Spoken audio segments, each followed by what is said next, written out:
Greetings, my people. I'm Johnny Ray. Thank you for stopping by for part 2 of Reparations: Is America In or Out? Please like, comment, share, and subscribe to my channel. Now let's get to it. In part 1, we acknowledged responsibility on both sides. Today, we will dive a little deeper, starting with Africa. Africa, the continent as a whole, is the most resource-abundant country in the world.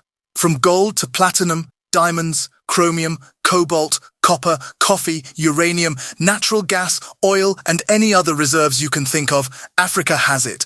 So why, still today, is Africa poor, reliant on foreign assistance? Listen, I'm no world-renowned history or economic scholar, but I am a deep thinker and entitled to my opinions. So let's talk about it. While some people would venture to say we shouldn't talk like this openly, because Europeans may attempt to use it as a scapegoat.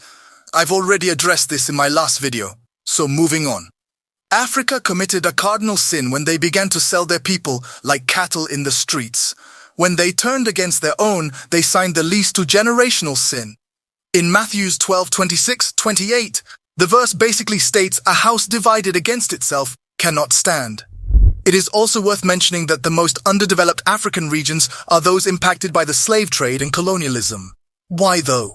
Did those Africans participating in the slave trade believe Europeans had no internal perception of what they were doing to their people?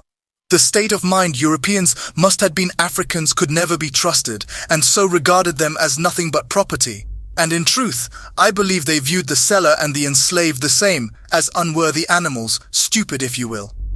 They understood how Africans saw each other, and that they would do anything to gain or rule in the moment and for a time. Meanwhile, Europeans saw the big picture and had every intention of cashing in. It wasn't that Africans were weak, they weren't.